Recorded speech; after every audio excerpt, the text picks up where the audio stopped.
Hi, everyone. This is Faith Howard Mooney from TMC and our Inside the TMC Family segment. And super duper lucky today that I have someone relatively familiar to me, although I don't know the answer to a lot of the questions I'm going to ask you.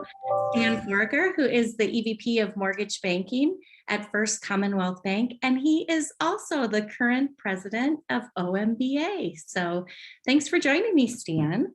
Hi, Faith. Thanks for having me. I went back and just did a little bit of digging before we talked today, because you've been around since I've been around TMC, but you joined TMC in October of 2015, October 6th. So we're rolling around on a 6-year anniversary for you guys here. So you were an early adopter. So we're very thankful to have you in the network. You've contributed an awful lot to our network and other lender members in the network. So we appreciate you a lot. Yeah, thank you. I tell everybody when I go to the conferences, those are my mental health conferences because I find out I'm not crazy. So, so TMC's been a big help to us as we've been on our little journey here at First Commonwealth. You're definitely in good company. And we were in good company just last week at Terranea. So it was really nice to spend some time with you and with Cindy as well. So, but let's get started. I don't know the answer to this question. I love it when I've got somebody who's been in the industry for a long period of time. First we'll start with, what was your first job ever? Like any job that you ever had, even as a kid? Ever? Oh, yeah. Yep, very beginning.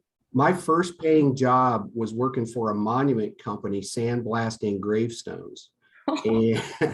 And in the afternoons, after I'd cut the stones in the morning, I'd take a truck and go out to the graveyards and set the stones on the graves. And the crazy thing is, I loved that job, especially in the summertime, because turns out you pack your lunch, you go out to set the stone, you sit under a tree, it's a beautiful day, and it's very peaceful there. So yeah, that was my first job, sandblasting grave markers.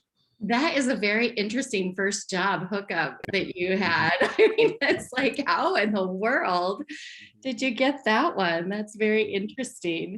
My first, real quick, I know we don't have a lot of time, but my first non-paying job, my grandfather was a brick mason.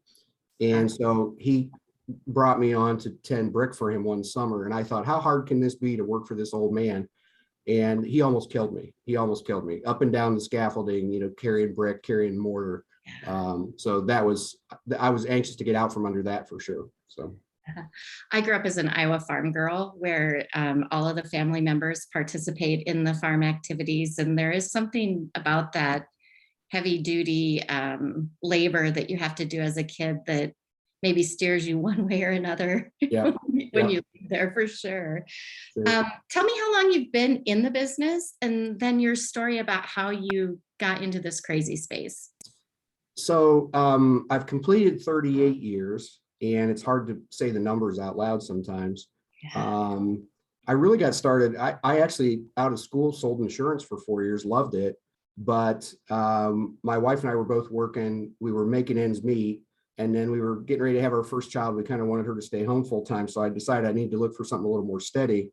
And I happened to see a bank hiring for a management program. And that was the point, Faith, when banks were hiring people that they thought it'd be a good idea to hire people with some sales experience. So when I came into the bank, selling mortgages was easy by comparison to what I'd been doing. So that's actually how I got started. So. Awesome. I started in the banking industry by supporting people that had just come off a bank management training program back when they had those. I don't even know if they have those anymore, but they developed a lot of really strong talent out of those type of. And I still have a lot of relationships with those folks that were, in my training class, if you will, back all those years ago. So. That's crazy. It's crazy.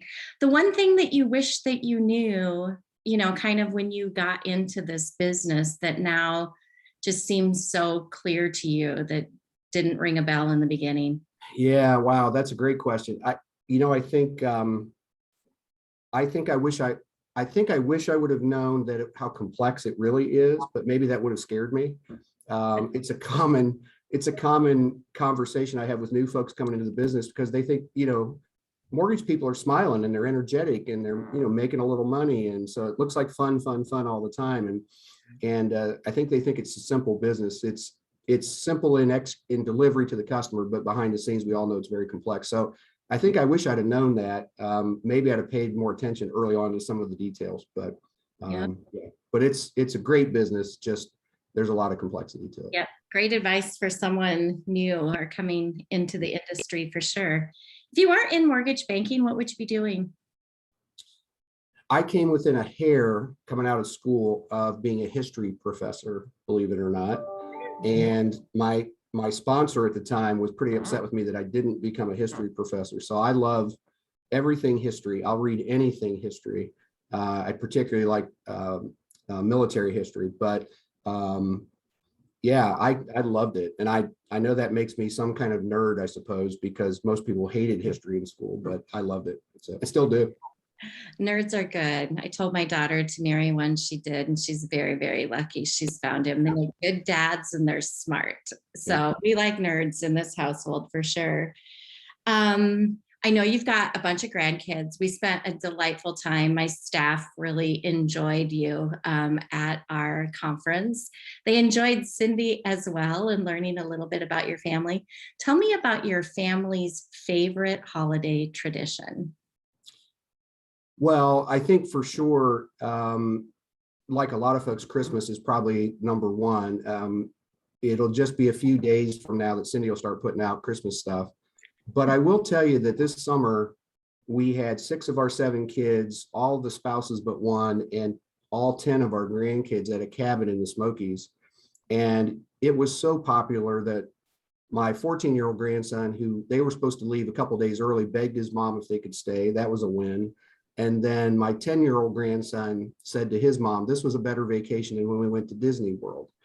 So we might have these big family get-togethers again in the Smokies, but from a holiday perspective, certainly Christmas is probably the big one. And so one of the traditions is at Christmas, we will take yarn and attach it to a prize, but then we wind it all the way through the house. And every grandkid has a different color yarn. And so we start them in maybe the garage or whatever, and they got to follow their color yarn all through the house, over furniture, under things, across the beds, whatever, to come to discover where their prize is. So, and the fun of it is, not all 10 of them are walking, but, to get 7 or 8 of them doing it at the same time, it's quite a scene. So yeah, it's a lot of fun.